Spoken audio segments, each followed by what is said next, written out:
There was 4 cops, 6 firefighters, and 2 EMTs that arrived. And I was like, well, can I at least put a bra on? They were like, no, if you go in the other room, you're going in handcuffs. Department of Corrections are public servants. They're not officers of the law. On the inside, they operate under policy and procedure, and that's all they have to enforce. Being a public servant, you have a service to the public, but your public happens to be inmates. So if you have a bias towards inmates, then don't work in that environment. It's almost like they hate them. They're just miserable in their own skin. Who gets up in the morning and looks at themselves in the mirror and says, I'm gonna go to work today and just really like hurt others? They're bitter about something, but whatever you're bitter about, don't take it out on the inmate. That's where it becomes a problem for me. So what are you doing with the money? Stay tuned, because I think what's coming for myself, Chad, and a few others involved is something people are gonna wanna see.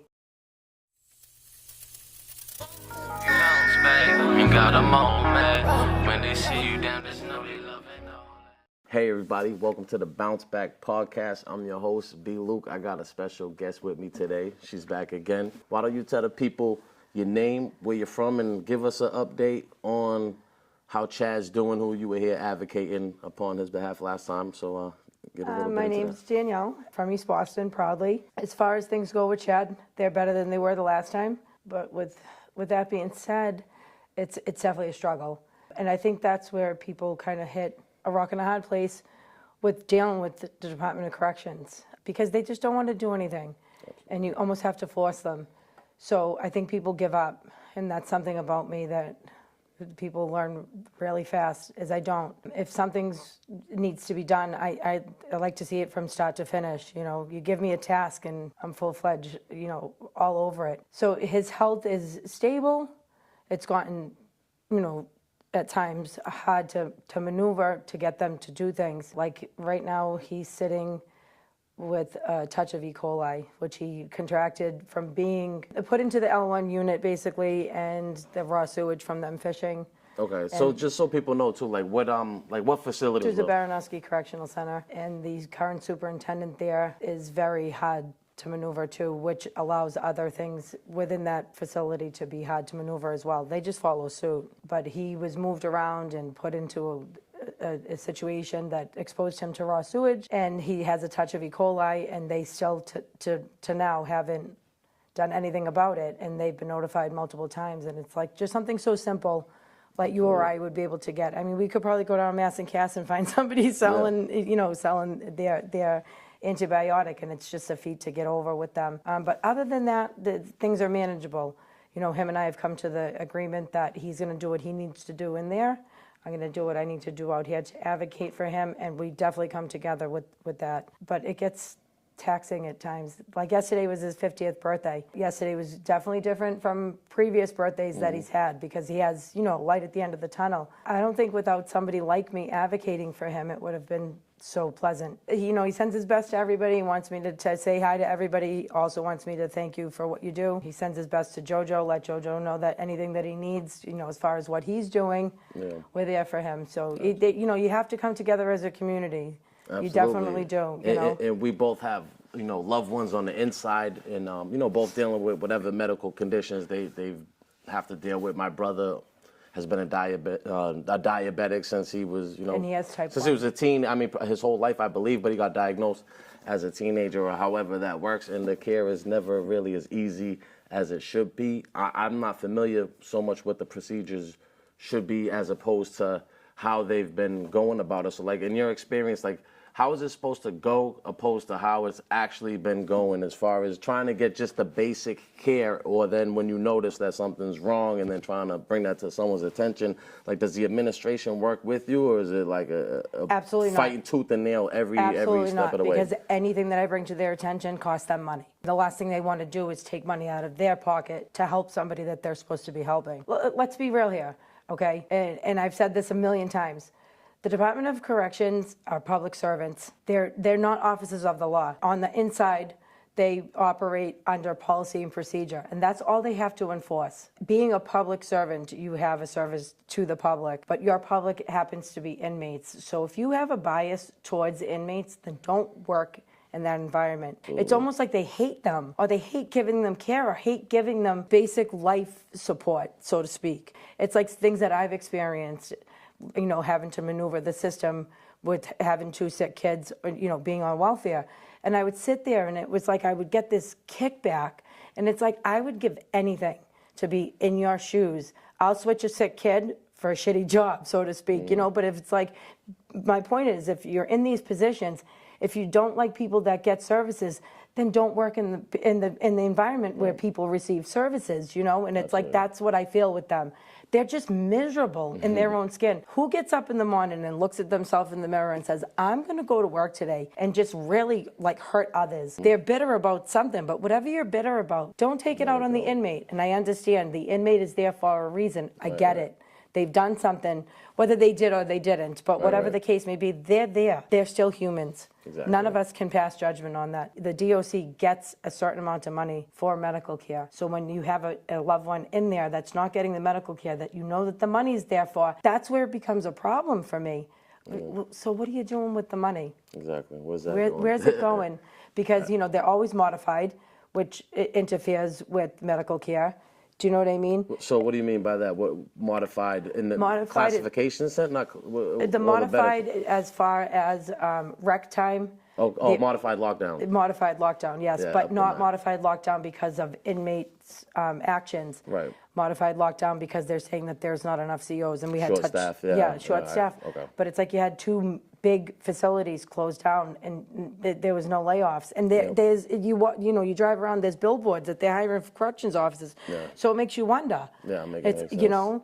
It makes you wonder, where is this really, falling in through the cracks with people just turning a blind eye. Absolutely. And after we had done the last one, I had actually written to another senator, Senator Eldridge, which supposedly his whole thing is he's for, corrections, and he did the same thing. Yeah. He turned a blind eye to it. Wow. And it's like it's like, really, if you say something, follow through with it. Yeah. If I tell you I'm going to do something, it's because I'm going to do it, and they don't. Absolutely. So they have you on this kind of high wavelength that they're doing all these good things, and they're really not. Yeah. And there's a culture, and it's almost like I would rather live on Channel 4 back in the day when our parents were watching soap operas, because it's half the stuff that you experience dealing with the Department of Corrections. It's like you should work for Dr. Seuss, because he couldn't even write stories that we've experienced, and this is the reality of what these people have to deal with. Absolutely, and we already know what people say and what people do. Totally 2 different things, but especially with politics and all that stuff, man. But it is what it is. We touched on that a lot last time too. We'd really dive deep into it. So you could definitely check that out too, where we get into all the mishaps and medical malpractice. Essentially, we get into all of that stuff on the last episode, and I'm gonna link that. I didn't know if anything else that you wanted to add to that, or tie a bow to that with everything as far as. I want people to kind of hop on board and stay tuned, because I think what's coming for myself, Chad, and a few others involved is something people are going to want to see. Trust me. So we're actually here to get more of your story, so we're going to dive deep into that. So I know everybody's got a story, and everybody's story has value. So East Boston, right? So let's just start there, right? What was East Boston like growing up? When you were growing up, the neighborhood, what was the culture like? What was your friend group like? I guess get into what was the whole vibe and aura of East Boston growing up in that era? Because things change a lot, especially out here in Boston. Absolutely. Every 10 years, every city's a little bit different. But, yeah, so talk about East Boston's actually changed, 180 degrees. It's completely different from what I remember as a kid. But I grew up in Shore Plaza, and that was a neighborhood within itself. There was a lot of kids there. There was a lot of single parents. There was a lot of families that were together. I didn't attend public school. I went to a parochial school. My mother and father actually stayed in Shore Plaza and lived there because it was, rent was according to your income. So they would be able to put my brother and myself through parochial school. For whatever reasons, I still to this day never really asked them why. They both were in the public school system. My mother's extremely smart. My father went to the 9th grade. He struggled with school, but that's when things, these programs for children with learning disabilities pretty much didn't exist. Right. My brother and I were just the opposite. I was on high honor roll my entire life until the 8th grade, and then I did decide to go to public school. But growing up as a kid, I have some of the best memories you know, and it was like, we went out and played and we had fun, and like the street lights would come on and they'd be like, Danielle, your mother's looking for you. I'm like, I don't care, don't tell her where I am. You know, because I would crawl out of my skin. I couldn't sit still, overactive mind, still to this day, but I've learned how to tone it down a lot. But like we played bombardment and we did, you know, we manhunt, and we had basketball courts, and I was a serious athlete growing up. Oh, nice. My brother took the female role, I think, and I took the male role, you know, Okay. even though I was the sister and he was the brother. He was more of a pretty boy, but I was the one that, you know, I played Little League, and I still hold a lot of those friends, you know, with me. That's what I love about sports, is that friendships to this day. Yeah, but it also builds character, too, because that's how you can know, like, to get on board. But at my point, you know, when we played sports, we knew how to lose.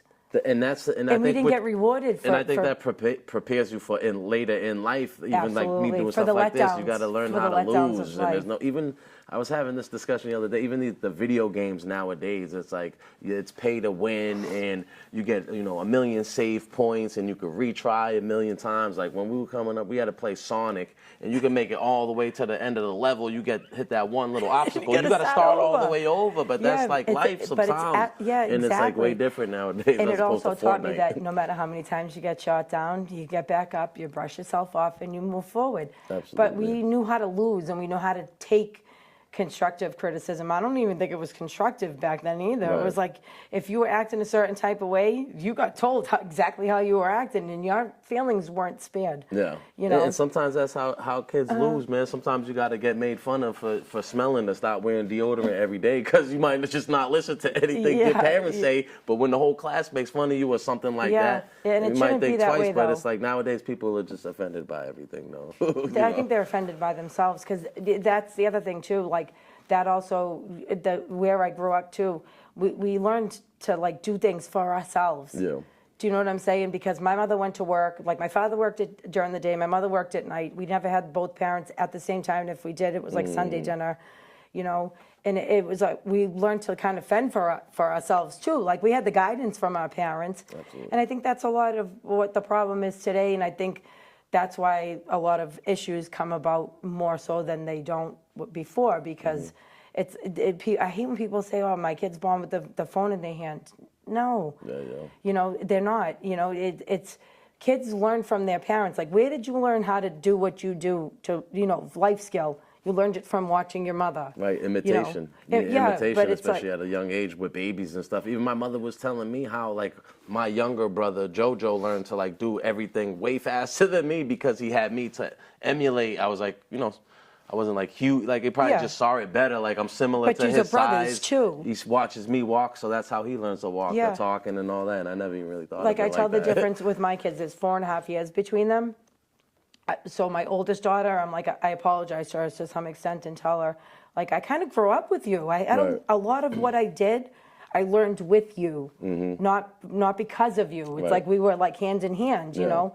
And then there's my second daughter, and it was like, it was not easy peasy, because I love both of my daughters exactly the same. The love is the same, but I have a different relationship with them, you know?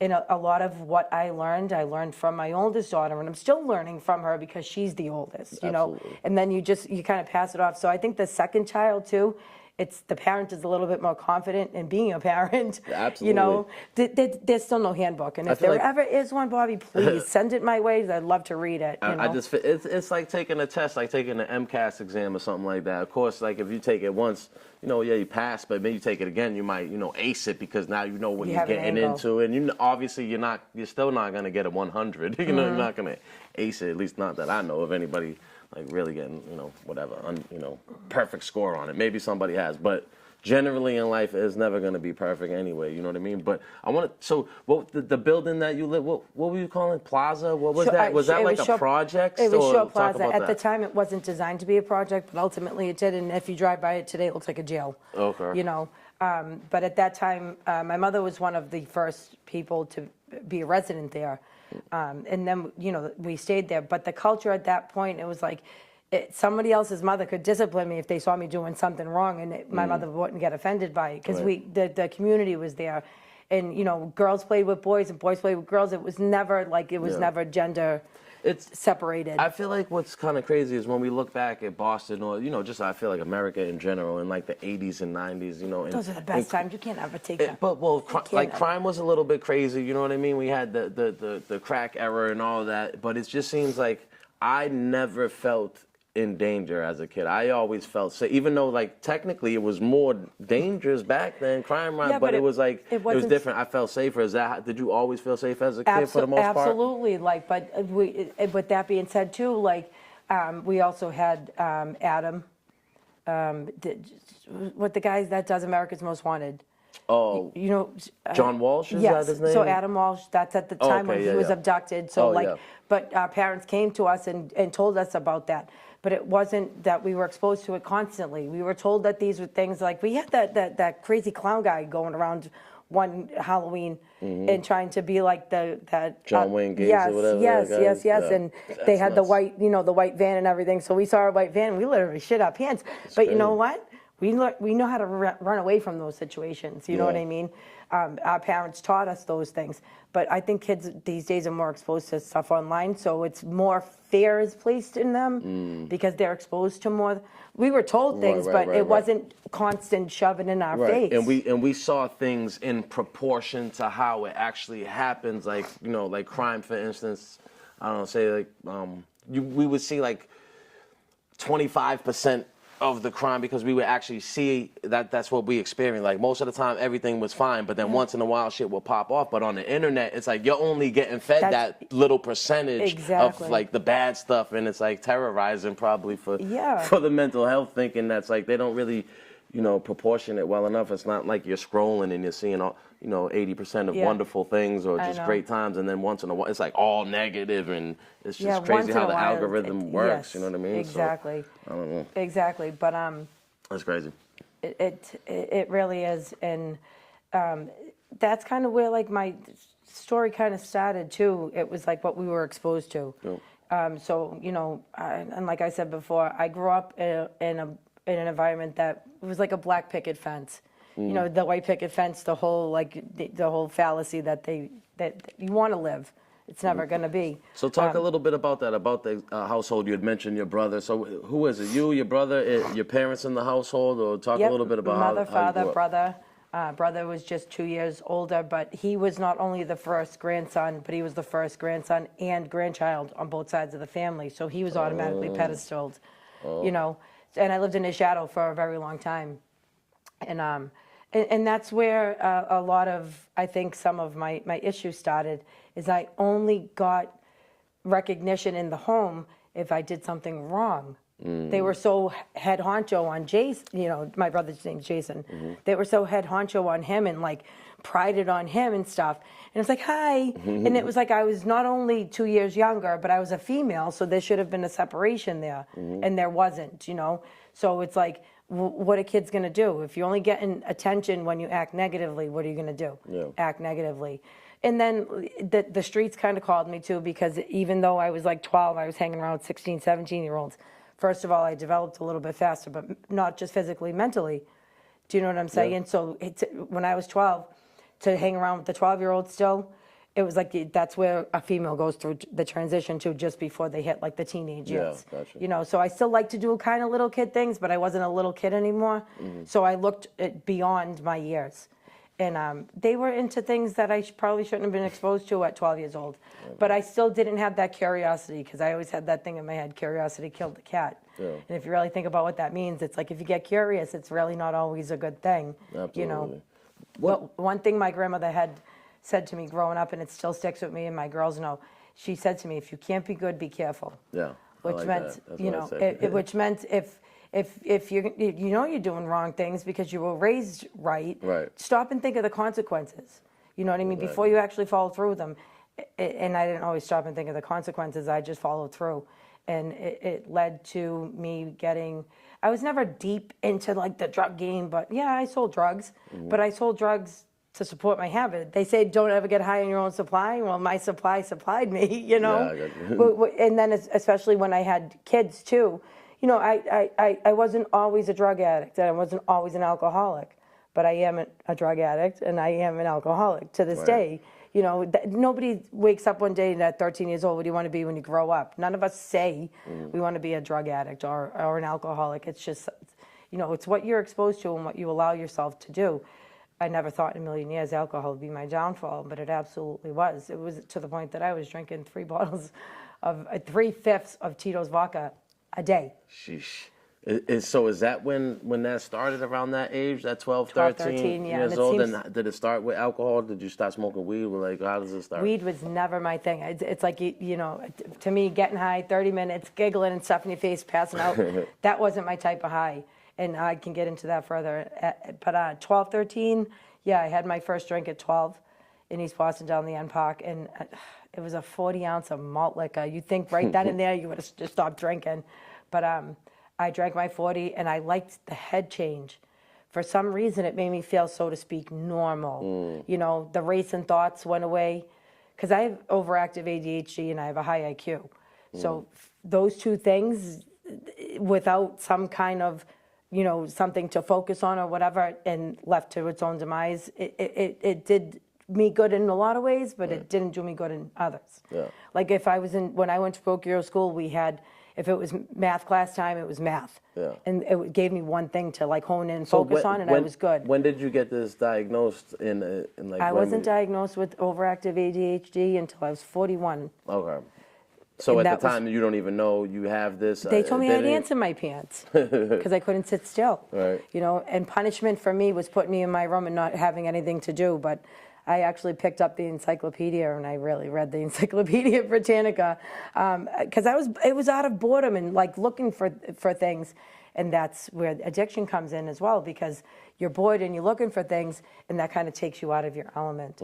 But back to me with the first drink, the friend that I was with at the time drank the same thing, and she ended up throwing up. And I remember thinking, I'm so pissed off at her because I wanted more of the alcohol because I liked the way it made me feel, and she's throwing it up. Like, I was so mad. You know, and I was more of an athlete, though, throughout my teenage years. So now teenage years, how does it progress? Do you, like, immediately start drinking every day? And are you still going to, do you end up going to public school at all? Like, high school, does that change? Or I guess talk a little bit about... Yeah, I graduated from the 8th grade in parochial school, and I was awarded a 2-year scholarship to Pope John. At that time, my brother was at Don Bosco in Boston, and he had gotten jumped on the Orange Line. I have a mouth. You know, and now I know, like, every battle that comes to you, don't always have to fight. You have the opportunity to walk away, but that wasn't the case when I was younger. Yeah, pick your battles. So so being on the Orange Line at that time, for me, I said to my mother, no way. You know, I'm not taking the bus and the train. So I turned down the 2-year scholarship that I got to Pope John, and I ended up at the high school. And it was a good and a bad thing. So what is that? What is that? East Boston High? East Boston High. Okay. Yes, I'm sorry. East Boston High. I just assume everybody's from EC. No, That's what it is. Cambridge, we only got one public high school. Cambridge Friends and Latin. Yeah, then we had a couple. Matignon was in Cambridge private school, North Cambridge Catholic, but even that's in Dorchester now. So like Boston's huge compared to Cambridge. That's why I'm like the high school. East Boston High. Yeah, if you think about it, East Boston is the only city on the other side of the tunnel that's a part of Boston. It's like an island, yeah. Those all getting in like Eastie, Chelsea, all that stuff is like one way in, one way out, pretty much. One or two. That's about it. Yeah, but like Dorchester, Mattapian, Jamaica Plain, all those are Boston. Charlestown, those are Boston, but they're all on this side, so it's like Boston there. But then you have little old East Boston on the other side, and I never understood why when you drove through Chelsea. And, you know, Broadway, you would see, like, Chelsea City Hall. Yeah. Well, it's East Boston City Hall. Like, this is, you know, younger years. Right. And I came to realize why. But, and then, like I said, I went to the high school, and that's where I started skipping school and experiencing things that I wasn't exposed to, you know, in parochial school, because being in parochial school, you were pretty much with the same kids every year. You already knew your teachers already knew you, because we had 2 classrooms and they didn't have more than 30 kids in each classroom. Right. So 30 kids, you know, in each class, so 60, that's 60 per grade. And there was went up to the 8th grade. So you had no more than 500 kids in the entire school. And most of you guys were in the same class since like 2nd grade, pretty much, right? And my freshman year of high school, freshman year alone had over 300 kids in the class.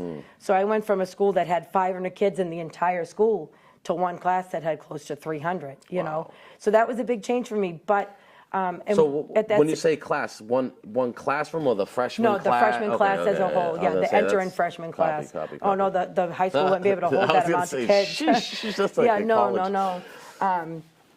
And that's where, like, I was, exposed to, like I said, a lot of things that I wasn't exposed to, people that I wasn't exposed to. I kind of entered into public school as like fresh meat because I grew up down Shore Plaza and we pretty much stayed down there. The kids that grew up down in that we didn't have a need to go to other streets or other parts of East Boston because we had everything we needed right there. Yeah. The sense of community, the sense of family.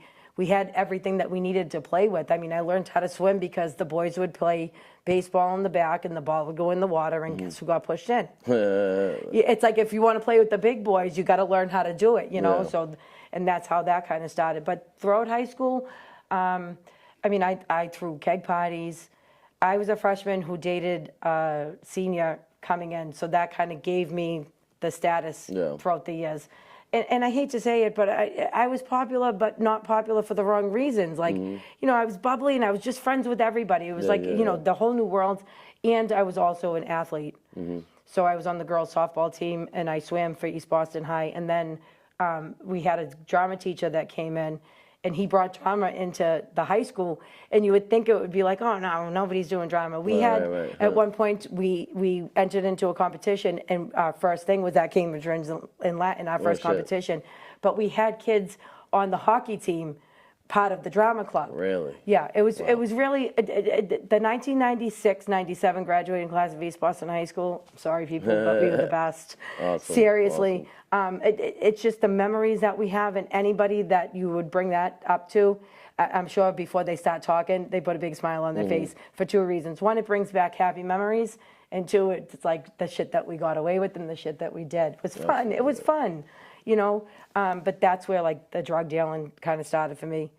So what was that like in high school? You start pumping and like, and where's your drinking at this point too? You like, how does that? That was just kind of on like a weekend, thing? or like a keg party. Like I said, we were throwing keg parties because we used to actually throw them down East Boston Stadium, and state police would come and we'd all scatter, or East Boston police would come and we'd all scatter. But we got hip to their game. This kid dug in the back of the stadium. There was a baseball field. And in between the trees, he actually dug a hole out, and that's where the kegs went. So we would scatter, but then come back. Like we had a lot of fun, but that's with the drinking. Like that's pretty much where it stayed. I didn't do any abnormal drinking, as whatever that means, during the high school years. But at that time, I had a friend that worked at CVS Pharmacy, and she got her hands on a lot of Klonopins. So she would get like 300 or 400 at a time. This is before they had that whole like counting system and all that stuff. And she was taking them. And at that time, I had the punched out Ks. So they were the little blue with the punched out K. And it was punched out because those things were potent as hell. Yeah, so not only was I chewing them like they were Tic Tacs, but we were selling them. We used to call them, K cutouts, we would call them. Yeah, we've called them punched out Ks. But, me and my friend, her father was a truck driver and had his own business, so she always had money in her pocket. And you could give me 2 pennies, I could turn it into $200. I still don't know how. And I never did anything wrong at that time. It's just, but both of us always had money. So, like, we threw the keg parties, and we had, if you wanted a bullet of Klonopins, you called myself or the other person. I don't want to put her business out there.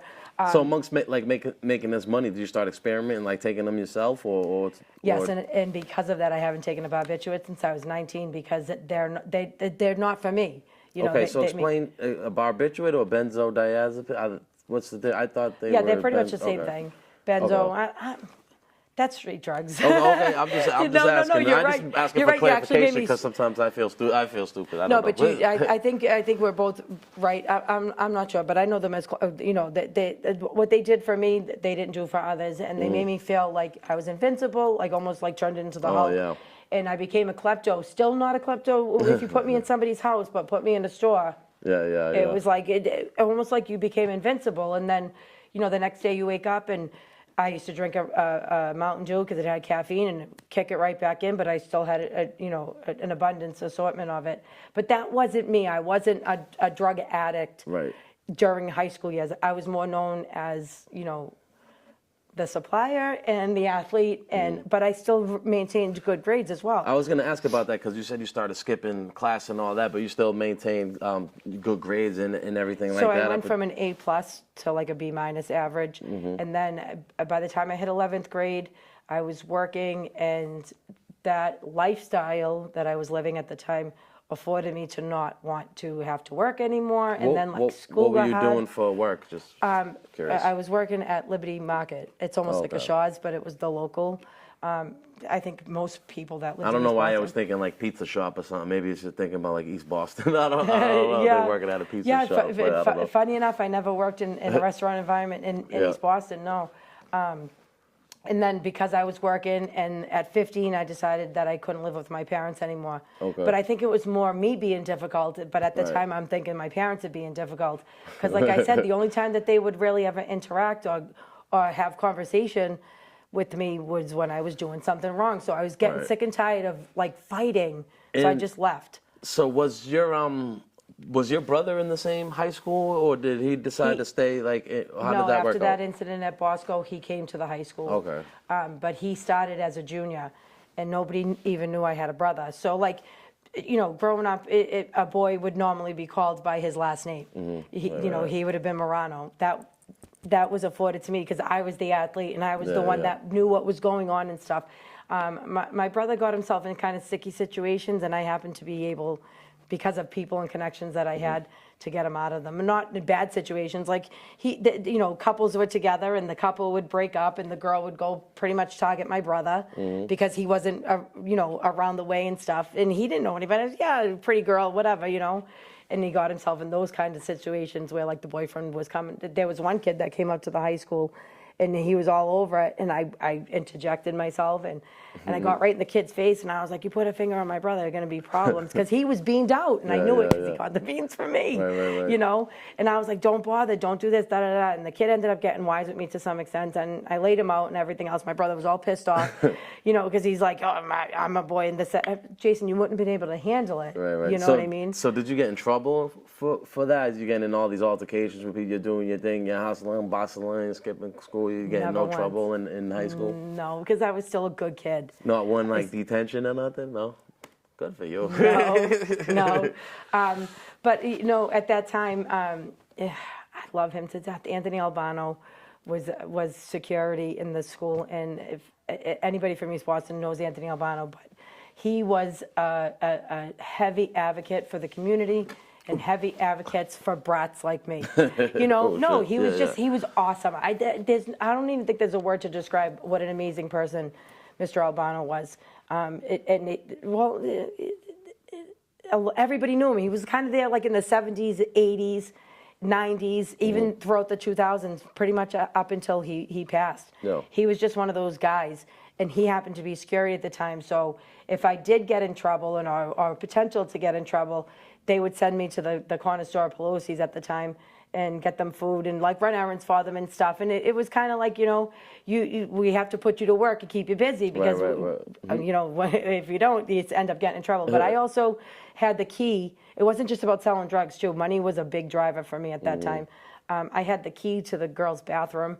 And if you paid me $1, you got to go into the girls' bathroom and smoke a cigarette. No, I'm serious. Oh, shit. Yeah. And I was always late for class because I was always trying to get rid of the smoke and lock the door. Funny. It was like there was an aesthetic and there was a kind of like culture at that time. It was like if somebody saw you slipping, they didn't get you in trouble for it. They try to facilitate you to be helped or give you something else to do, where my parents didn't do that.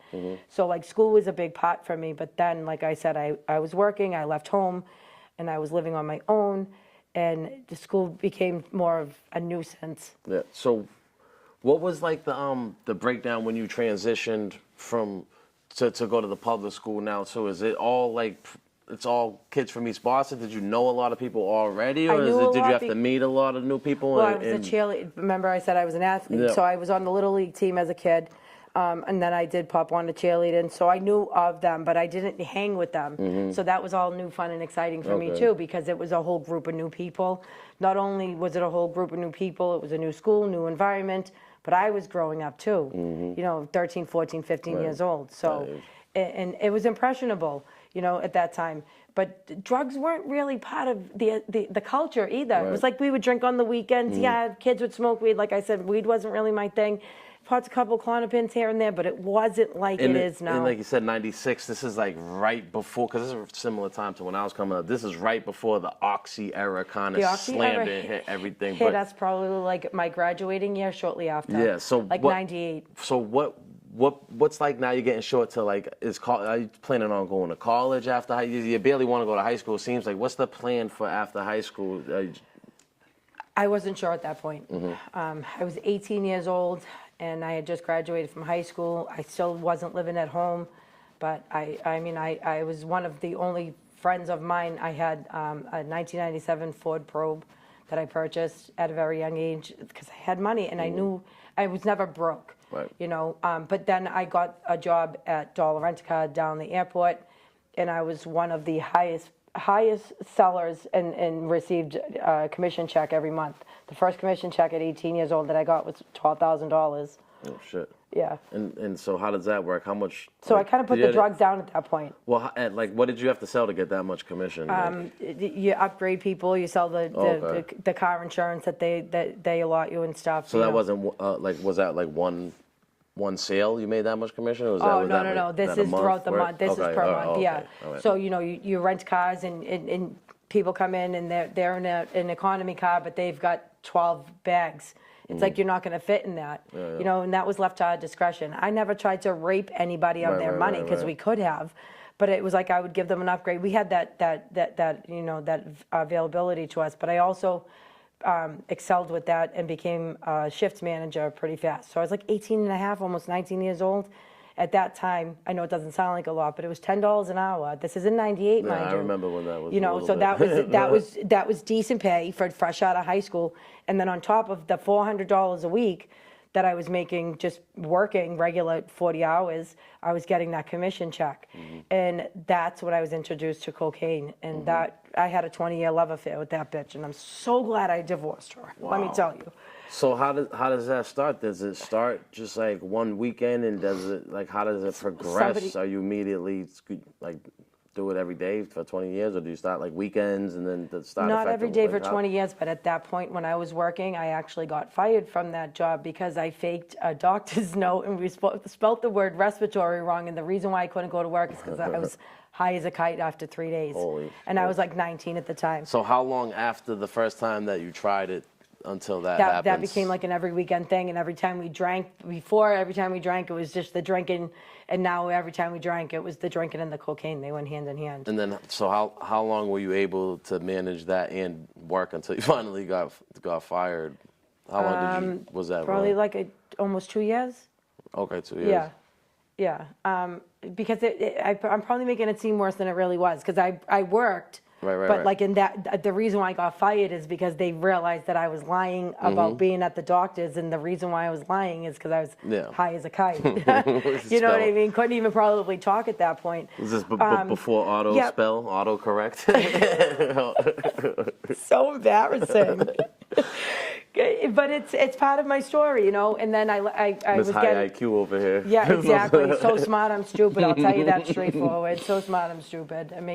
I'm a smart person who makes stupid decisions. Yeah, I hear that. And then I was on unemployment and looking through the paper, and I'm like, what am I going to do? Like, I kind of stopped the drugs. Yeah. You know what I mean? I was still going out on the weekend, dressing up. You know, nightclubbing was a big thing then, too, and our nightclubbing didn't stop at 2 o'clock like it does. We used to drive up to New Hampshire and go to the raves and stuff. That was when that was coming around. Like, ecstasy started coming out and that kind of stuff.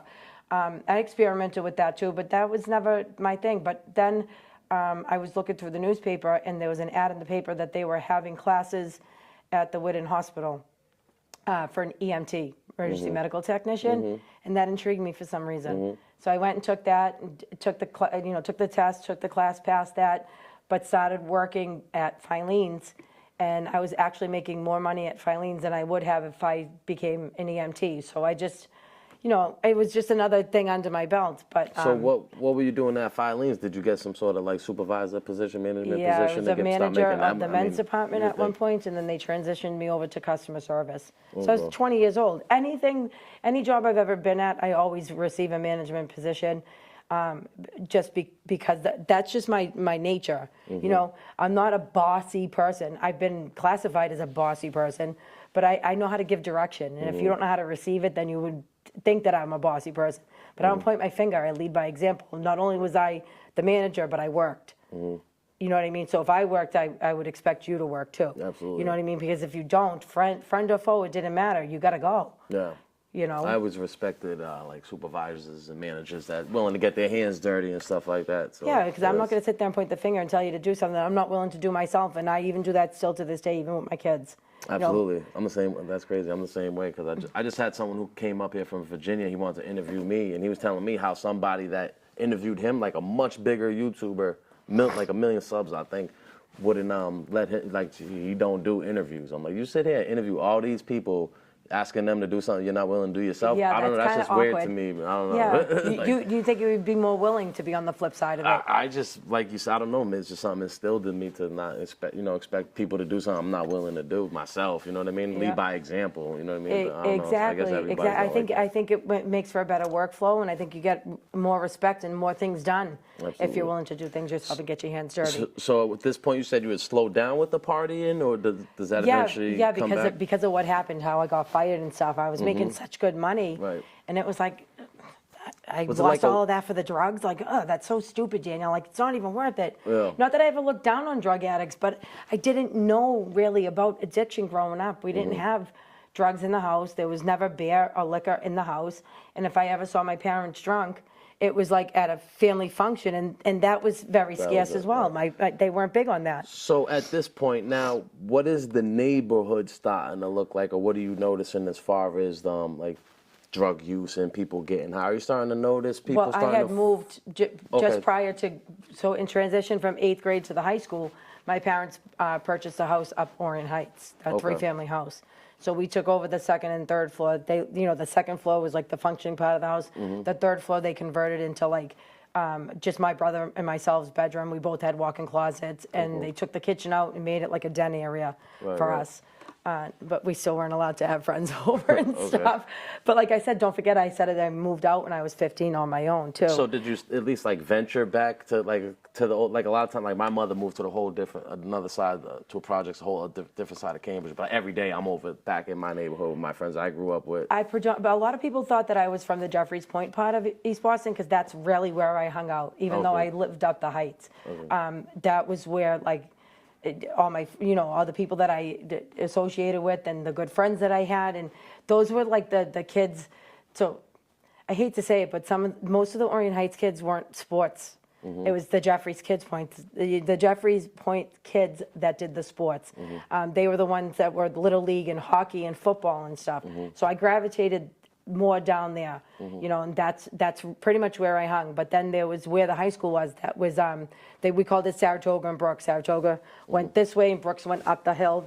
There was a group of kids that hung there. I hung with them. Then there was Orion Heights kids, and I did hang with the Orion Heights kids. The pretty much the only part of East Boston I never really hung was Maverick. Okay.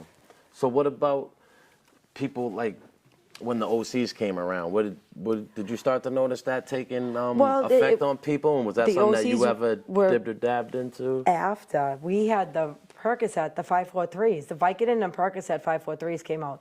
My experience with those was never good. I would ingest I would see kids taking like 2 or 3 of them, and they'd be happy and go lucky. I would take one, and my whole night I was throwing up. I never had a tolerance for opiates.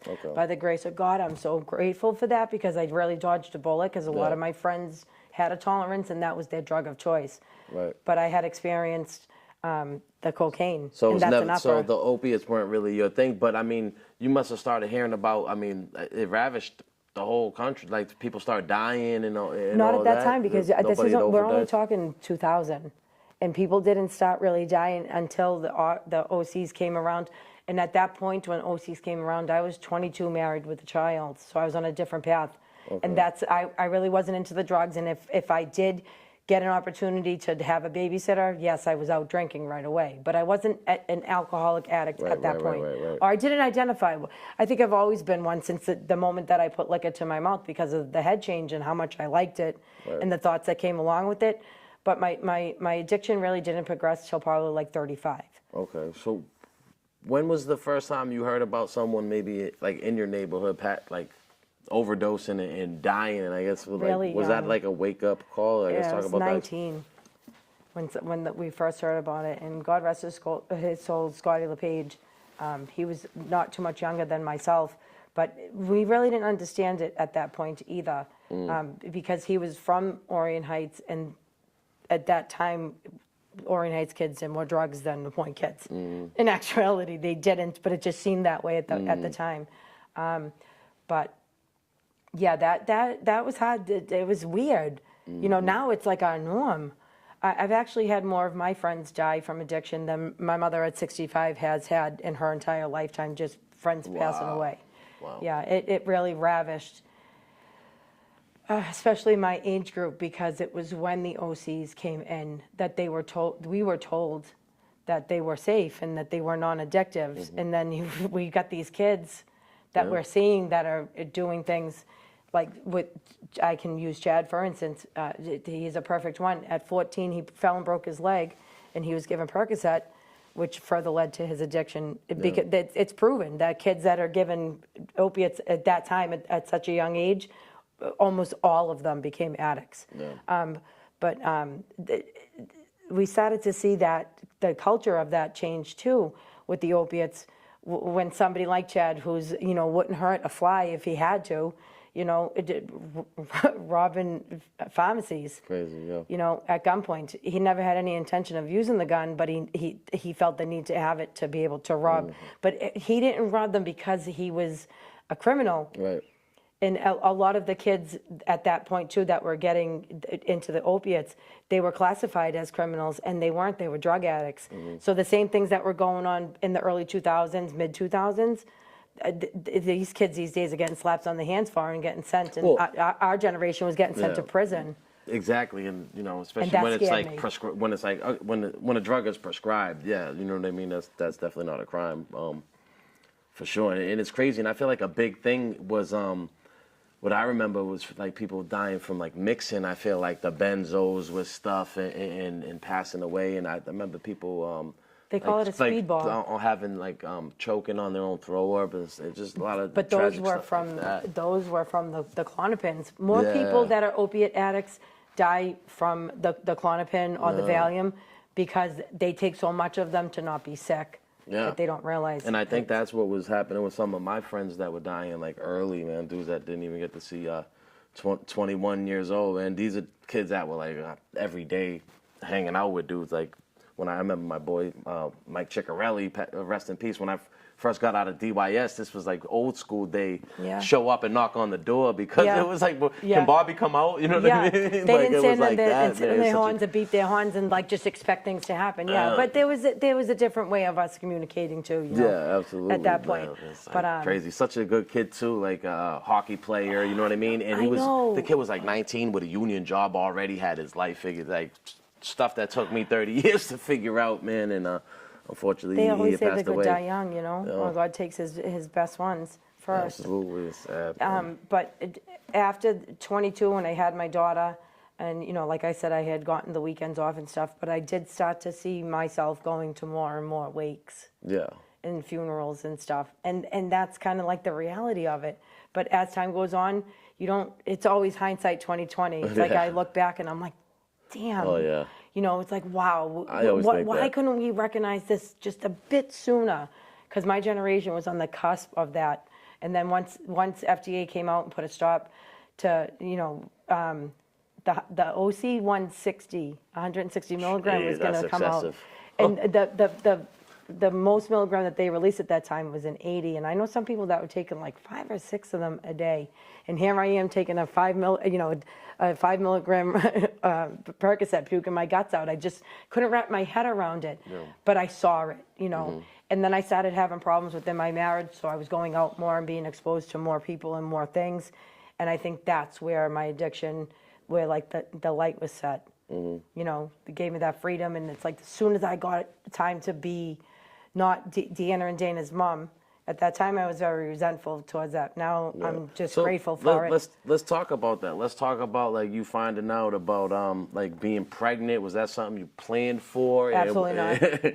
And I never wanted where kids. were you as far as like the party and the drinking at that point? With like, were you doing that when you found out? I guess talk a little bit about. So I knew my husband from back in the day. I was best friends with his sister throughout grade school at St. Rose, and then we had bumped into each other at a bar. Rule number one: never take home somebody that you meet at a bar. Never mind marry and have children with. Okay, but I was on that track and that thought process for a while, and like I said, as the marriage started to break down, and for the reasons that they broke down, really led me to every time I got a minute for myself, I was getting, I hate to say it, fucked, like up. Damn. To the point that like I realized at like 6 o'clock in the morning, I'm like, oh shit, my kids are gonna get up. You know, was I still getting high at that point? No, but I was definitely coming down off the high, and it sucked. You know, and it was easy to hide when they were younger, and as they got older, it was harder and harder because they're not stupid. Especially with me, it's like I always told my kids, don't lie to me because I can't help you. But if I'm expecting my children not to lie to me, I couldn't wrap my head around lying to them. Yeah. You know, so I was very forthcoming. So I never brought them these issues, but if they ask me, Mommy, what's wrong with you? I'm like, oh, I had a little too much to drink last night, you know? And I really got really bad probably 2017, 2018. Okay. And one of my kids turned around and was like, you know, you're an alcoholic. And I'm like, no, I'm not. And then now I think about it, I'm like, yes, I was. Wow. How did you know? And I didn't. But I was a functioning addict because my lights never got shut off. There was always food for everybody. You could come to my house, you know, I would make a gravy and I could feed 20 people and still have leftovers. You know what I mean? My kids, because of their diseases, I always allowed the neighborhood kids to come to my house. I felt safer that way. And I felt like I wasn't putting a burden of their diseases on other parents. Yeah. So like everybody came to my house. But my lights were never shut off. Cable was paid. My kids walked around with the best sneakers. They were always dressed to the T. But I realized once I got, you know, clean and sober, that I did all of that because I loved them, but also to hide the fact that I could take care of everything around me. I really wasn't taking care of myself. You know, and these are things that you learn about yourself along the way. I wish I learned a hell of a lot sooner because I didn't get sober until June 4th, 2020. Okay. So this coming June, I'll have 6 years under my belt. Congratulations. By the grace of God. Every day's that, you know, every day's I'm grateful for, but every day is definitely not a struggle anymore. But can I say that I never want to get high again? Yes. Can I say that I'll never get high again? No, because we can never say never. I can always say I never want to. I can't say I never will. Yeah, that's the difference. You can't predict the future. No, but you know, you wake up every day grateful, and every night that I go to bed, I'm just as grateful. Whether the day was good or bad, I've learned in my sobriety. You have to be grateful that you had the day because somebody else that doesn't have your sobriety and the knowledge and the willpower and everything that you have just didn't make it through the day. And you have to pray for them, but you have to include yourself now in your prayers, which I never did before either. Wow. So when your daughter says, hey, Ma, you're an alcoholic, is that the point where you like accept it and recognize it, or are you in denial? Still in denial, but coming home totally shit-faced to the point that I was even using one eye and I couldn't stick the key in the door, the key in the door to open the door, and I woke up with my daughter screaming at me because I had pissed myself in the hallway and couldn't get the key in the door, so I just sat there. I mean, that's the extent of the drunk that I was getting to. Was that what the realization came that you were still alcoholic? Still not at that point, still in denial. So what did it take for you to actually recognize that, shit, I'm an alcoholic? What happened?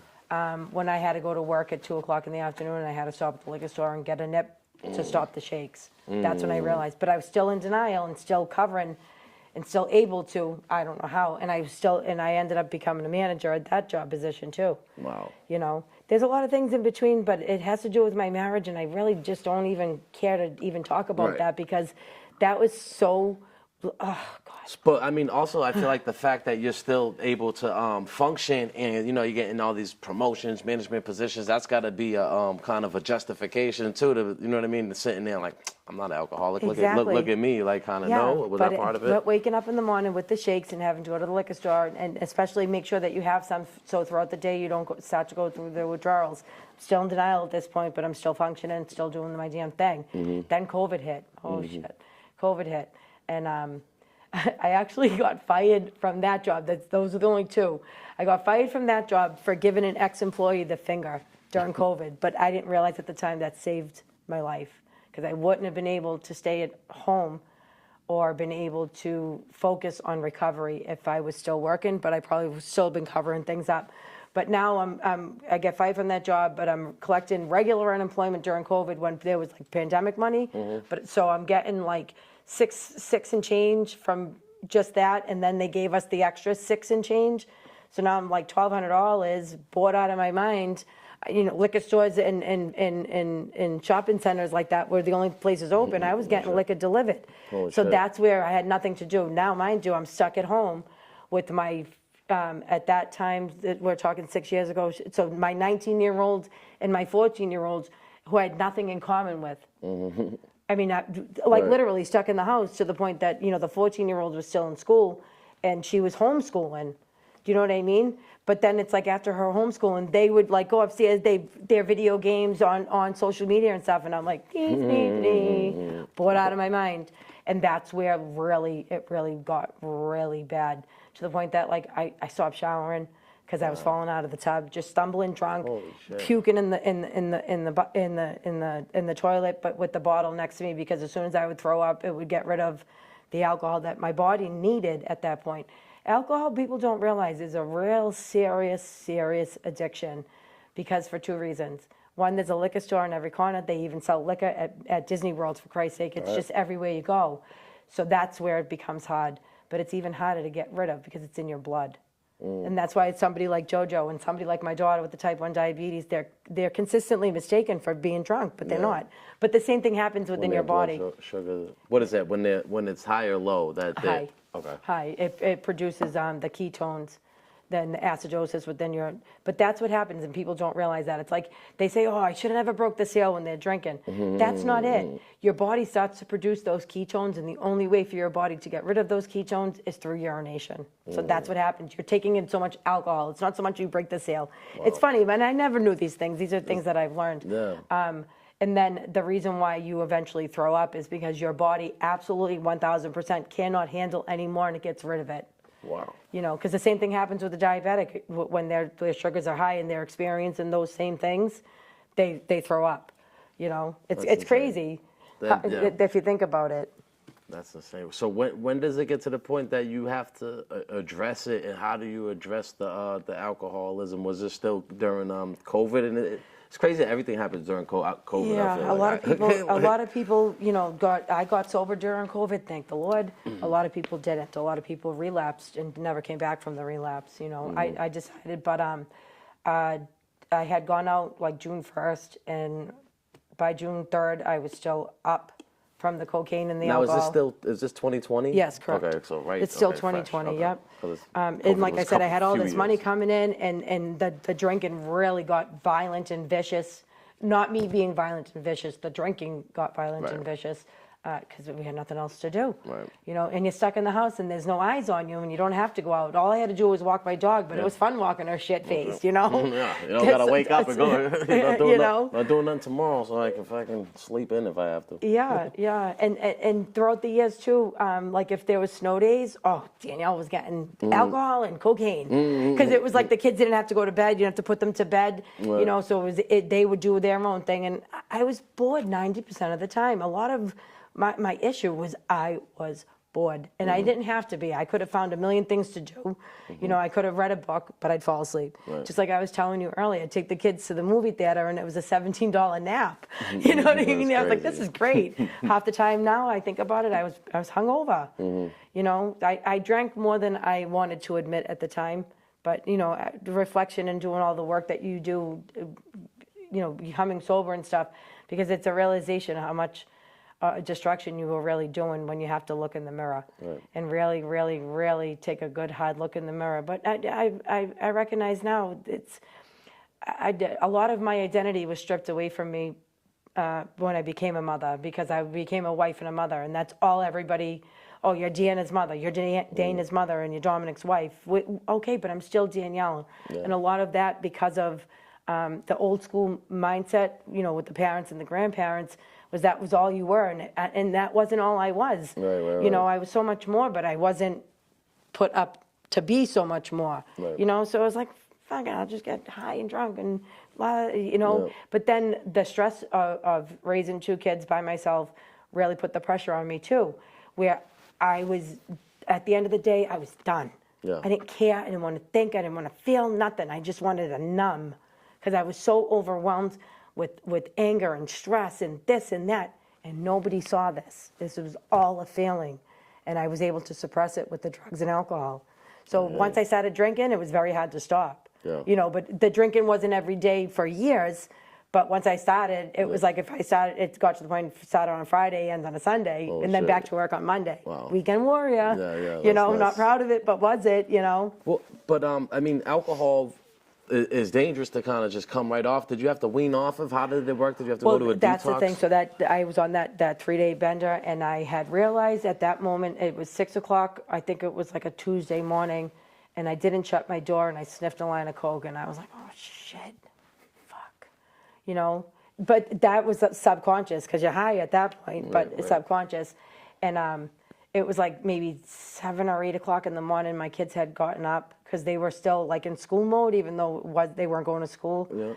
And I had my 5th of Tito's, and I was just being, from what they say, just nasty with my actions, nasty with my words. I never still to this day, I don't put my hands on my children, but I was being verbally violent, I guess.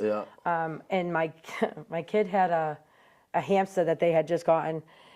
My kids could get whatever they wanted. I have animals. I mean, right now I have 2 ferrets, a snake, 2 dogs, and a cat. It's like pay a small fee to cross the threshold. I inherited the snake. That wasn't a choice, but, and my daughter has the 2 ferrets that she takes care of, and I take care of the cat and the 2 dogs. But they had gotten a hamster, and apparently I wanted to hold the hamster, pat the hamster or something, and I grabbed it so violently that I actually killed it. And I didn't mean to. God. That's not me. You know what I mean? I would have never done that. So my daughter called my brother and was like, Ma's out of control. She was fighting with me or whatever, and she took the hamster and it's dead. So my brother's a police officer. So he called it in as if I was being violent and killed an animal. So now I'm living in Winthrop at the time. There was 4 cops, 6 firefighters, and 2 EMTs that arrived. And they kind of said to me, like, either you, and I was like, well, can I at least put a bra on? They were like, no, if you go in the other room, you're going in handcuffs. And that's when my realization that I was an addict came in, because my first thought was, well, what am I going to do if I have to go to jail? I'm not going to be able to get a drink. So my brother had sectioned me, but because I wanted to go in the other room and put a bra on, the cops weren't having it, because in their mind, I just killed an animal. Right. But I didn't grab it and snap its neck. It's just look at the size of my hands. And I grabbed a hamster, and I just overhandled it, so to speak. My daughter said that I really, it was one of those things. You know what I mean? That I wasn't being violent with the animal. I mean, you didn't bite his head off or nothing. No, exactly. Go Ozzy Osbourne on the fucking poor thing. If my brother had the opportunity to make me look more like a piece of shit than what he felt I was, he was all for it. I mean, still, when you sobered up a little bit and asked, like, what am I in here for? And they tell you friggin' murdered a hamster. No, how did you feel? That would have been terrible. But like I said, that's where the realization came, because the first thought in my head wasn't like, oh shit, I can get in trouble and go to jail right now or whatever. It was, oh shit, I'm not gonna have alcohol. Wow. So I went to the McLean Hospital. So June 3rd, 2020 was the last time I ingested a drink or a drug. I woke up, 12 o'clock hits and the clock resets. And since June 4th, I was in the McLean Hospital and I did dual diagnosis. It took me 5 days to come off the alcohol, which that alone right there, it makes me never ever want to pick up a drink again. That withdrawal and having to go to a facility and out myself finally, kind of, you know. Now I know it was the right thing, but at the time I didn't want to tell people what I was, Right. because I was that at that moment. I'm always going to be an alcoholic, and I'm always going to be an addict. But I have the graces now today to say that I'm in recovery, and I'm a recovering alcoholic, and I'm a recovering addict, and that's the difference, you know. So, like, what are some things that you learned about, like, addiction and how your mind has changed? I mean, because to go from someone, like you said, high IQ and all this, and even all these signs, people literally telling you, Ma, you're an alcoholic, it still didn't click, right? Like, what is it about addiction? Like, I guess get into that, like, some things you learned about addiction and why people maybe can't see it and why somebody might do 10 years and use the same, like, I knew I needed help after that, because obviously, even though I knew a lot, I didn't know everything. And I definitely humbled myself I never had the know-it-all attitude, but I knew a lot. But obviously I didn't, because my way... Was it something you were, like, excited about learning about to try to address this thing? Yeah, because I like to nerd out. I'm all for learning. Always have been. You know, because, you know, you have these situations, and because of my smarts and everything, and sometimes I can get myself better involved in them, which on a good way, but I can also definitely get myself out of a bad situation, and that aspect because of that. But when I got out of rehab and going back home, that was a struggle. The sobriety. So, and don't forget, this is during COVID still. Did it, like, right in the heart of COVID? Did it, like, in a sense, like, remind you, like, oh, this is why I fucking drank? Like, when you start, like, life, gee, now I get high, I love this one. But now, I did ask a couple times prior to that for help from, like, family members and stuff, and, you know, keep an eye on my kids, let me go get my shit together, and it was never afforded to me. So when my daughter picked up the phone, because she was brave enough that she grabbed that fifth of vodka from me and stood there and dumped it out. Now I'm sitting there crying like, you don't know what you just did. And now I'm like, I know what she did. She saved my life. She saved my life, you know. And I was always a good mother and a good resource for my children, but I wasn't a good person and resource for myself. Do you know what I mean? I always took care of everybody else, and I neglected myself. And once I got sober, you do get on that kind of, like, natural high, like, oh, this feels great. And to not have to worry about going to the liquor store or having it delivered or how things were going to turn out or if I was going to be able to get my hands on some Coke. It's like that kind of went away, and that was relieving, you know. But, you know, over time, it's not relieving anymore because your addict mind always pops up, you know. But you have to find a way to push through it. And still to this day, within the last 6 years, I mean, my dog died in my arms. A lot of my friends have passed away. I was homeless, and out of all, not homeless to that extent, it was like I was in between finding housing because of I have a Section 8 voucher, and it's really not that easy to find somebody that wants it. So homeless as far as I didn't have my own home. We were staying with my mother, but I've been through all these things, and I still could never, ever justify to myself to pick up a drink and drink over it. It just, because of what I went through, like with the withdrawal and being away from my kids, because that was the first time in my life, other than that my brother taking them on vacation, that I had ever been away from my children. 18 days was far too long for me. But I wanted to get sober, and I wanted to get back to the person that I knew that I was, or could be, you know, that I lost along the way, that kind of got drowned in that bottle. I mean, yeah, did you start to, like, rediscover yourself? And like how you said you were doing a lot of that because you were bored. Like, did you find ways to, like, fill your time? Because I like similar situation as far as, like, me not, like, I guess my thing was, like, just kind of, like, selling drugs and, like, drinking and smoking weed and all that shit all day. So I'm like, damn, what did I like to do before? That's all I did all day. And I was like, sports and physical. And that's where, like, the working out came back. And like, obviously, having been locked up myself and being in prison where I'm not drinking and smoking all day, like, where I'm like, oh, yeah, I love to work out. Was that, like, some things you had to rediscover about yourself? They do 90 and 90. 90 meetings, 90 days, because I put myself right in AA because, again, we're still during COVID. And a lot of the AA meetings, they shut down the halls. So I went to Charlestown. Oh, okay. And they did a 12 o'clock meeting and a 7 o'clock meeting, and that's what I did. I threw myself. I did 180 meetings in 90 days. Wow. You know, and I started to realize, like, my personality was was, I never been known to need a drink or a drug to get up and dance or have fun and all that other stuff. But I noticed that I was remembering what I was doing. You know what I mean? Right. It wasn't waking up in a cloud and trying to remember. And it was like all those good feelings from being sober started to come back. Yeah. Because I had them at one point. Because the weekend warrior thing and the drinking on the weekends and stuff. You pretty much it was an occasional drinker, and that wasn't being sober to me. Right. This was like reality of like sobriety, and it was like I started to feel better about myself. And I've explained this. You get out of the shower and you look in the mirror, and there's that fog on the mirror. For a long time, I was okay with the fog and just seeing the silhouette of myself. Like I knew I was there, but I wasn't there. Now I'm like I wiped that away, and I'm like proud of myself, and I've done a lot of self-forgiveness. Forgiving myself for things that it gets me emotional. Yeah. Forgiving myself for things that I really couldn't control, like an abusive relationship and having 2 sick kids and all these other things that led up to me not wanting to live, so to speak. Because I believe drinking and doing drugs is a quiet form of wanting to take your life, because it's just a slower process than actually like doing things that take them at a fast pace. And it bothers me that I even felt that way at one point. I shouldn't have had to. Absolutely. It's just emotions. I'll get through it. No, it's good, but you must feel like super proud of yourself now and all that. And I just wish I realized sooner and got help sooner. Right. But that's the thing too about like like a big thing I always say on this is like it is what it is. Like what's done is done. It's like written in stone. You can't go edit it. You could maybe try to present it to people in a pretty way, but but I can allow it to never happen again too. But the future, I hate to say it because it's.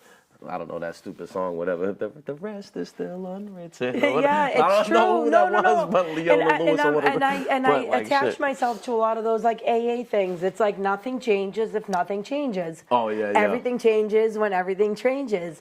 And my biggest one is slip, and that's sobriety losing its priority. Oh, I never heard that one. And if you really think about it, right? So I always put my kids first in the outside and making sure everything on the outside was perfect and looked good, right?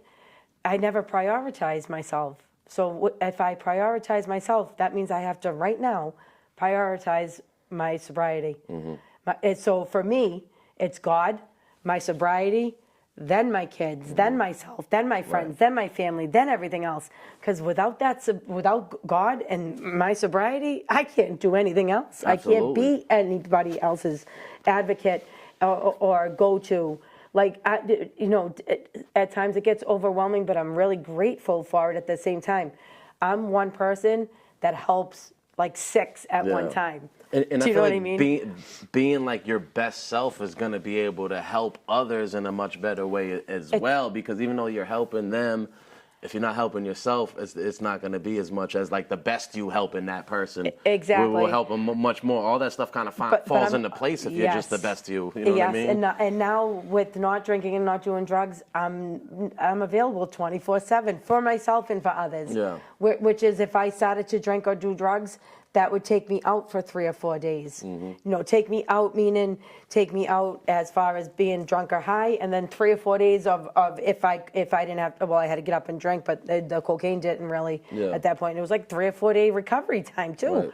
Right. That just took 8 days of my life just to get high. Like now I think about it, I'm like, oh God, you're so stupid. But you don't know what you don't know, and it's like at that time when you're in active addiction, it is really hard to get out of. So are there things like that you learned as far as addiction, as far as like maybe how it like rewires the brain and all that stuff? Because I want to bring it back to that whole time, like you're saying, how was I so stupid? It's got to be something going on up here, like chemically, or is that anything you learned about addiction, having like dives deep into it, or is it more so like working the steps? It is, but that's the thing too, and I'm a strong advocate. AA saved my life. Am I active in it right now? No, and it's just for my own reasons. But with that being said, I got to step 3, and you have to do step 4, and step 4 is your resentments. I already lived through them. I don't want to go through them again. And them saying that step 4 takes a lot of people out, skirt, skirt, I'm not going to even attempt that. Why am I going to test the waters with that? I'm new to sobriety. And is that making amends with people, or what's It's going through your resentments, making amends with people. But by me making amends with somebody, this is all personal for me, because they're suggestions, and if it works for you, it works for you, and if it doesn't, it doesn't. It's the same thing with being a drug addict or an alcoholic. You have your drug of choice, or you have your concoction for your drink of choice. You know what I mean? You have to choose what in a program what works for you. Yeah. If it works, keep with it. Yeah. Who are you to tell me that I have to do this? Right. So you never made it to step 12. I'm still on step 3, and I'm cool, though. almost 6 years sober. Okay. But I acquire the rest of the steps and a lot of the AA what they taught me into my everyday practice. But I just so what's like your anchor? Is it, I know a lot of things is the higher power. Is it God that is more the anchor than the steps, or is it your kids, or like what is it then? It's definitely God. Okay. Definitely. I'm more spiritual than religious, And I said this before, and I actually said it on Maddie's podcast too. I left God. God never left me. And when you start to recognize that, a lot of things start to change. And it's like just the little small miracles that happen on a daily started to open my eyes and appreciate the small things and not look for those big wins or scores or whatever you want to call them, It was like, okay, I owned a house at 26. You know what I mean? I was married. I did all these things, and I was never satisfied. That's what I realized. And it's because I was told, own a house, do this, do that. And when I started to really do what I wanted to do, what felt good for me, I've been happy ever since. Am I happy every day? No. Have the thoughts cross my mind? I mean, I do like side work, and I work in a bar environment. And everyone's like, you have to drink when you go. No. Right. Because you want to know the difference between me and everybody else is you can have a good time with alcohol. I know I can't. Yeah. Do you know what I mean? And I recognize that. And if you can have a good time, awesome, great, so be it. I know I can't. It's like looking at a bottle with a poison sign on it. Are you going to pick that bottle up and put it to your mouth and drink it? Right. No, seriously, are you? No. So that's what I've trained myself. That drink right there is poison for me. Danielle, do you want to ruin everything that you work so hard for? And it's not to prove anything to anybody else. It's for self-worth and self-love and self-care, because if I feel myself worthy and I love myself and I take care of myself, it helps me to love and care and do for others. Right.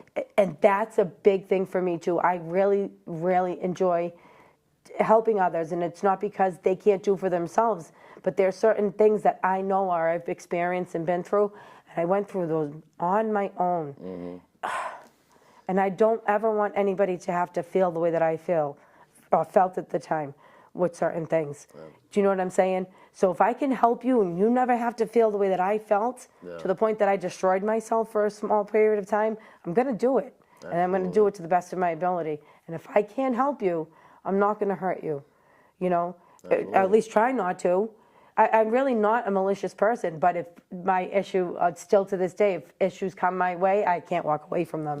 But I'm working on it. I'm working on it. But I was the one that, like, I don't like bullies.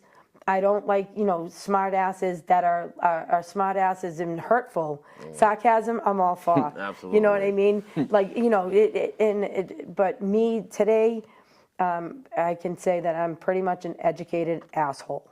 There you go. I mean, because I still have those tendencies. Right. But with education and acknowledgement of certain things, I've been able to help myself stay sober and help myself to get to certain places where I want to be. Absolutely. Am I exactly where I want to be in life?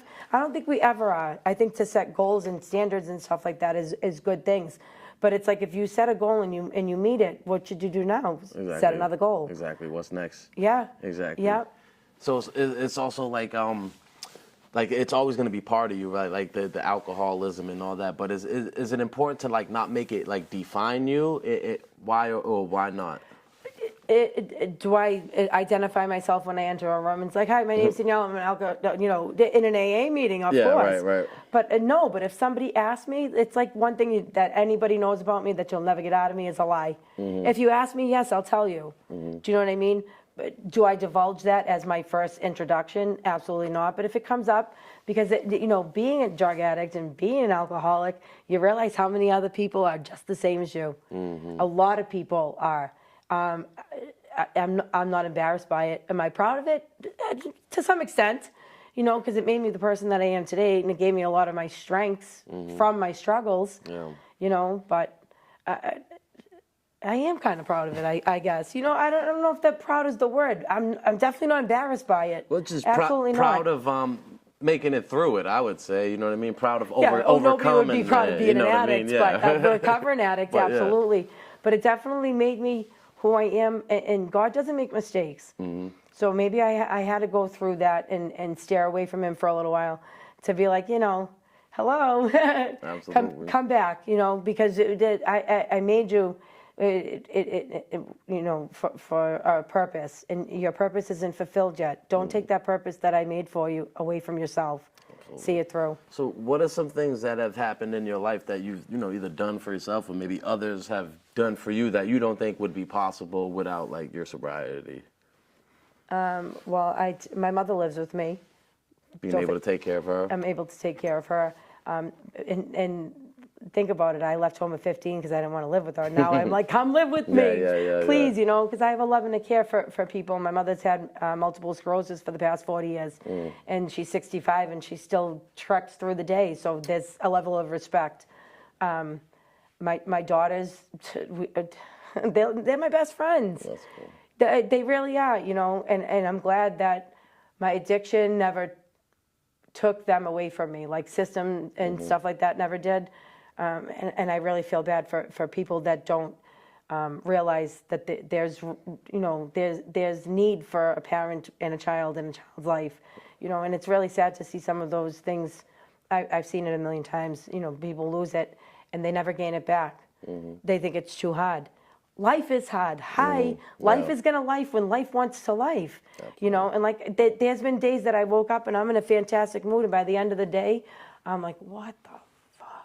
Like how did the day go so? But I still didn't drink over it. So that even though the day went downhill, I have the opportunity tomorrow to try to either remedy what went downhill, fix or help. And do all these things that I wouldn't have been able to do without being sober. But I mean, like you had said, a situation that you and your family have right now, and the first day out of my mouth is like, I can help. Absolutely. And I like being like that. I like being able to help people because it's a strength of mine, and because a lot of people can't or don't know how or don't know the resources. And God gave me the brain, so I'm going to use it, and I'm going to use it for good. And any good that I put out there, I really don't want the good to come back to me per se, because that's selfish, I think. But anything that I do for others, I want the good that would come back from doing that good for others to come back to you or your brother or my daughter or to somebody else in my environment. That's what really makes me happy. And that's what's for the earlier portion of the sobriety and, getting into the daily grind, that really made me like think about it, like stop and think like, if I drink right now, I'm not gonna be able to do this. And it helps. It helps keep me accountable for my actions as well. Because even prior to being with Chad, I was alone 90% of the time, and I could have easily, and my liquor was vodka. You can't smell, if it's not a flavored vodka, you can't smell it on somebody's breath. I could have easily 1,000 times stopped, but I don't want to. I just don't want to. Do you think it gets easier to like tell other people and like tell yourself like no, like as far as like the drinking? I can only advise other people on what to do because think about it. No, I'm saying if they like offer you a drink or something, like if you're ever in a situation, you know what I mean? Oh, no, I get offered all the time, and I work in that environment, and I'm a security guard. So like at the end of the night, they all want to come over and do shots with me. I'm like, no. I actually had one. Is it easy now at this point to say no? For me it is, yeah, because I've trained my mind. But I like the nightlife. I'm more bubbly and more vivacious at night. I get my best work done at night, and because the rest of the world is sleeping, kind of. But I like music. I'm personable. I get along with people. It's just something I did, but I had to find a way to safely integrate myself into that environment. And be in security it's fun. I have a good time because we're not like people think they are. I want to check your pocket, you know, to make sure that you're not bringing in a weapon. I check your ID to make sure that you're of age because that's the mother in me. I don't really, you know, I don't condone underage drinking because look where it led for me, you know. But in that environment, kids these days really don't belong in those environments. I don't think they could handle them. But, you know, and we search the pocket, and I feel like in their fifth pocket, I know they have drugs.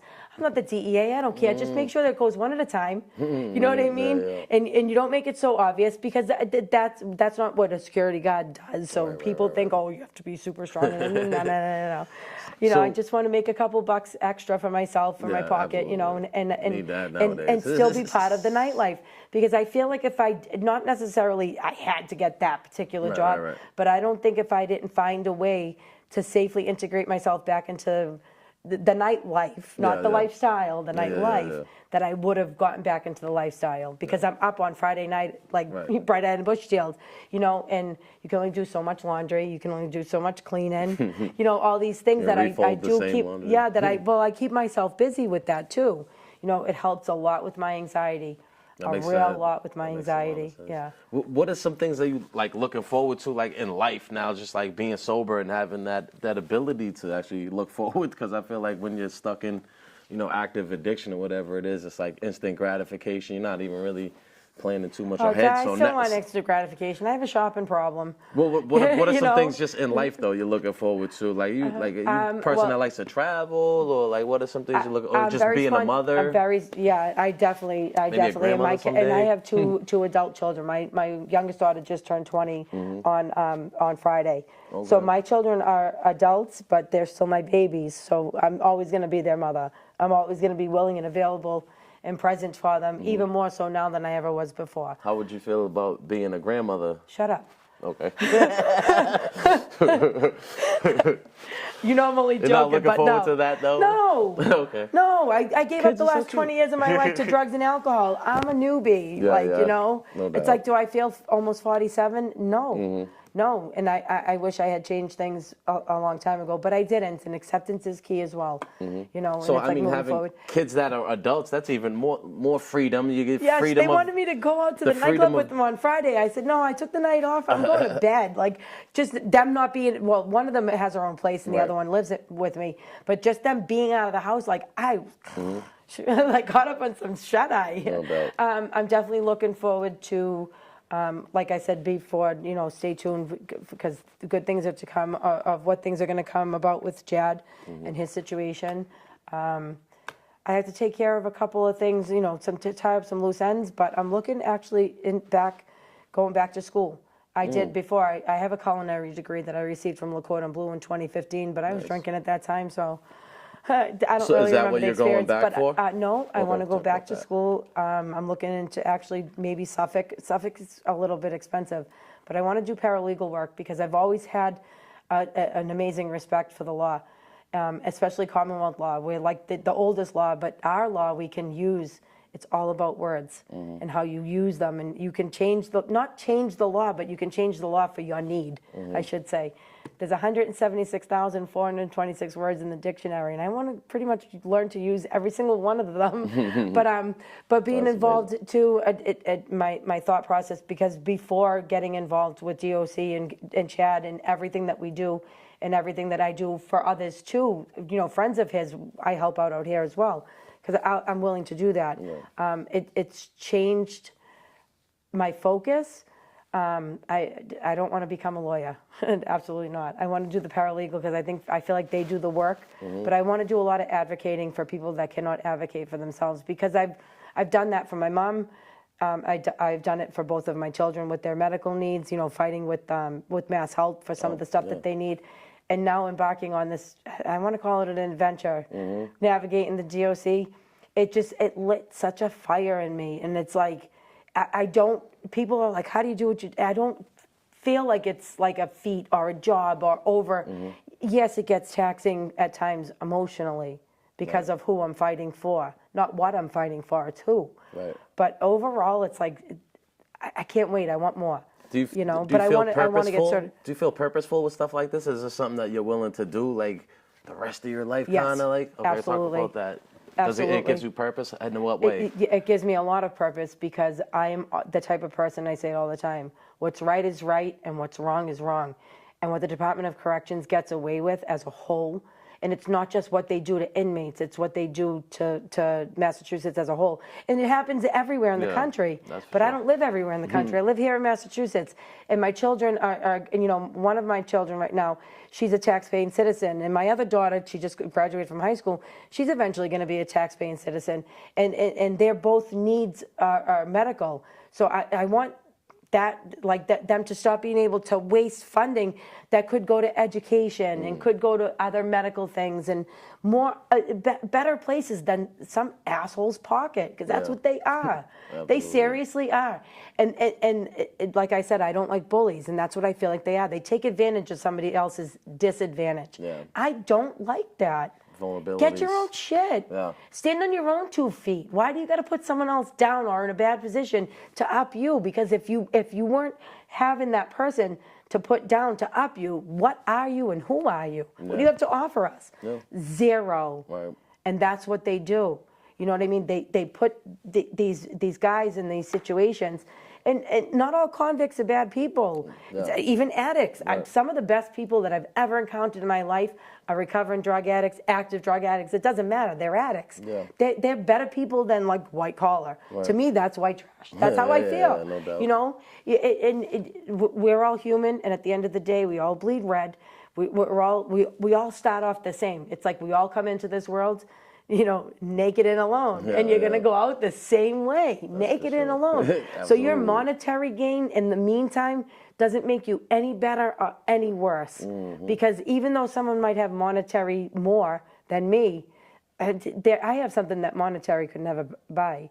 It's love and respect and compassion and empathy and all these other things. Resilience. Yes, exactly.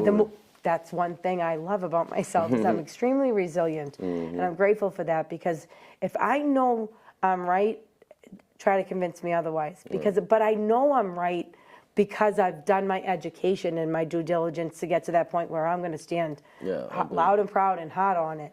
And that's where I stand loud and proud and hard for what the Department of Corrections gets away with.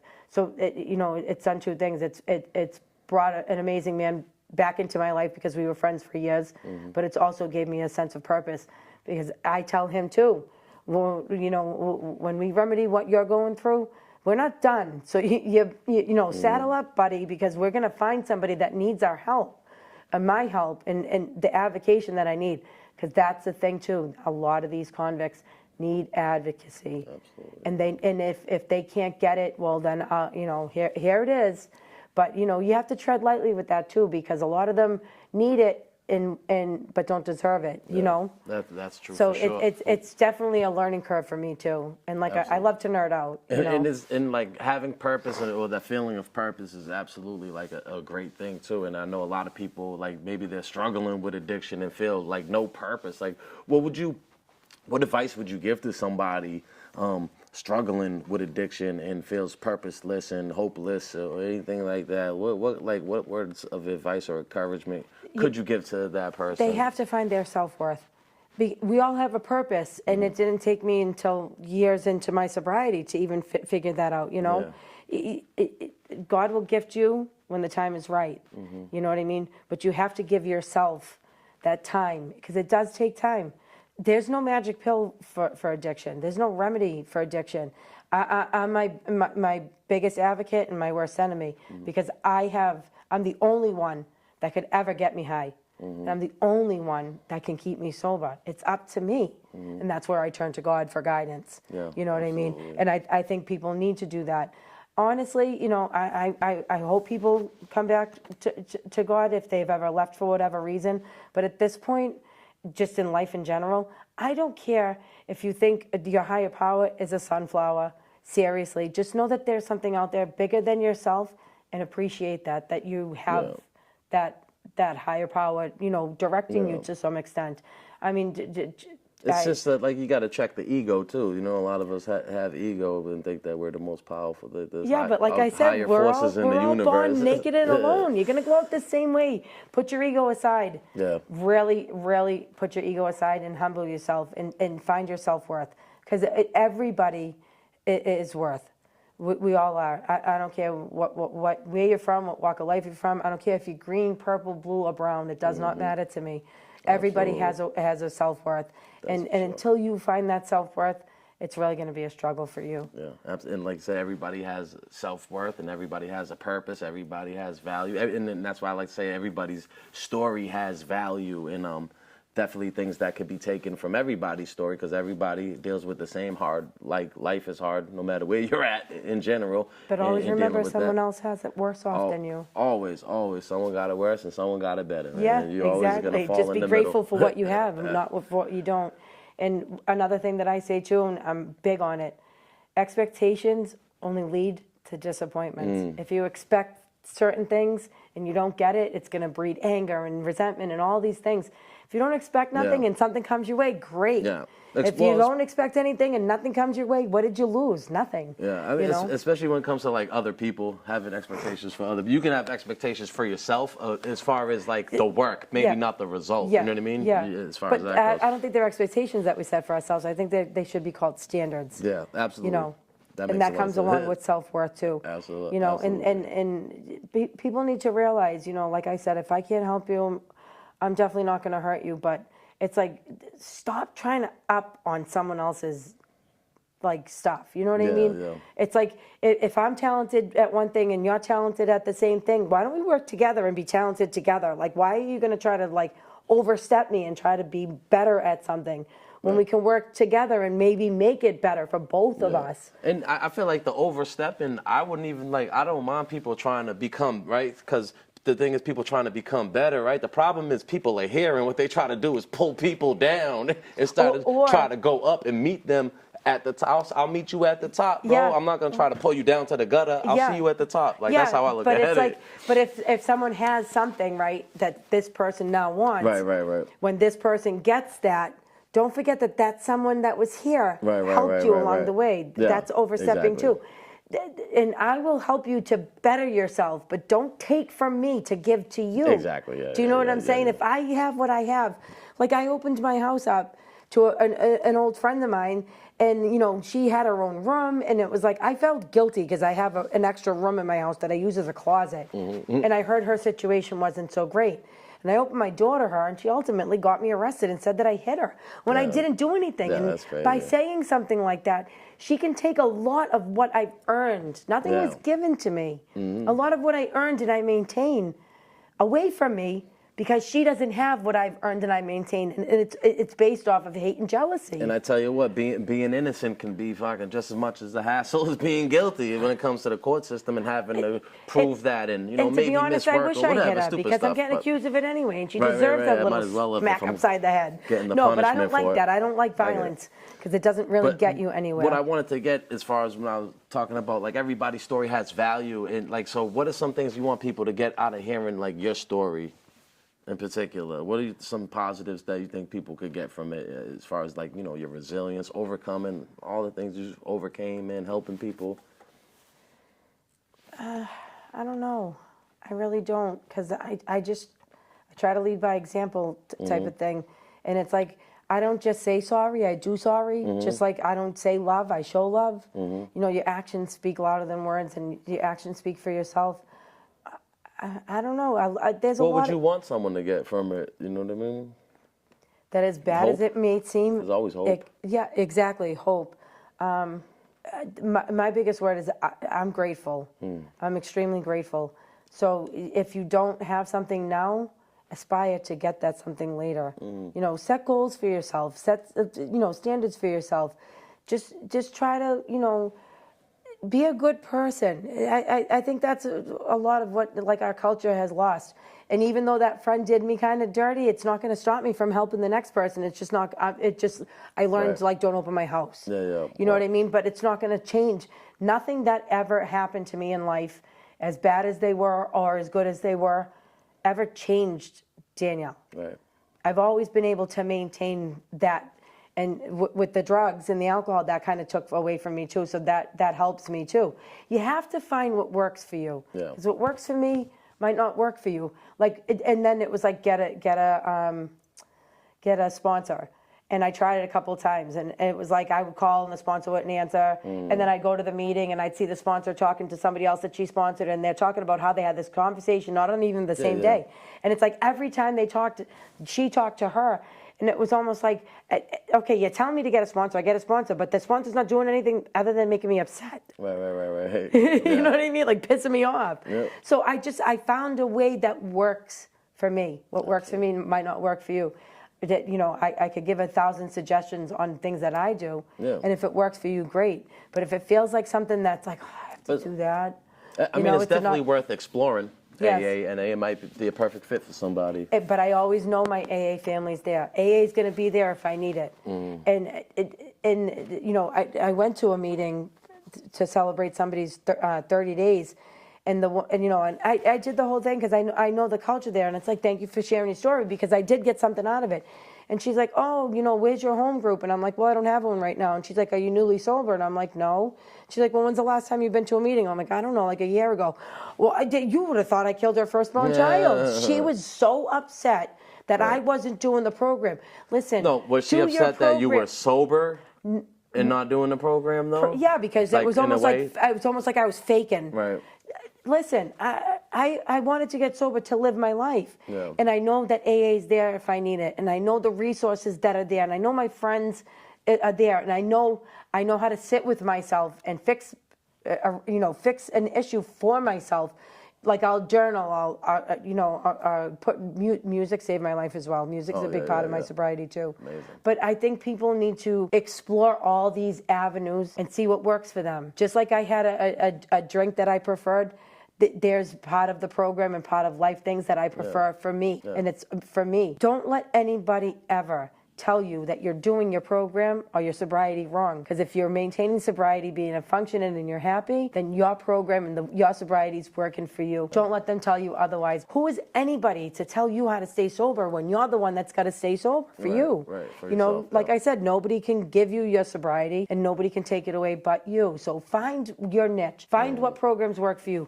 Find your happy place. Find things that are helpful for you, not hurtful. Because if you start building a resentment, what's going to happen? Yeah, I think having an open mind with just anything in life is just going to bring you just like with broccoli, if you try it and you don't like it, spit it out. If you try something in the program and you don't like it, don't do it. Find something else. Yeah. Look for the next thing that works for you. What I do in my program works for me. You know, and like I have a lot of people right now, contacting me. They're in early sobriety, and I appreciate that because it brings me back. It makes me. Because I always bring myself back to my last drink and the last instance that I had, and it wasn't a good one. No. And where's that drink only going to lead somebody like me? Right back to that same shitty instance. I don't want to be there. Nah, not at all. You came far too far for that to go back now. But there's no end date to this either. Absolutely. So I guess before I let you go, any last words for the audience or anything that you want to touch on? Maybe we didn't get a chance to. If not, like just some last words. Probably I can talk forever. No, but if you're struggling, there's help. Okay. You know, and as alone as you might feel in your addiction, you're really not. There's so many resources out there, and I've come across even complete strangers that I've been able to help to some extent. Amazing. Just know that you have to find your self-worth. Know that you're worth it, and there's help. Just be willing to accept it.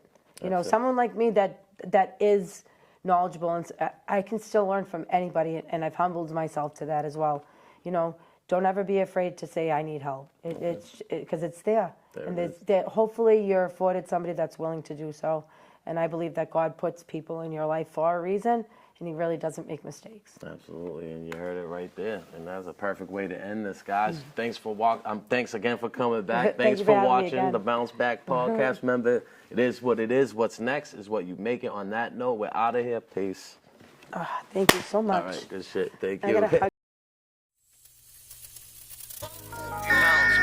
Ain't got a moment when they see you down, just know they love it.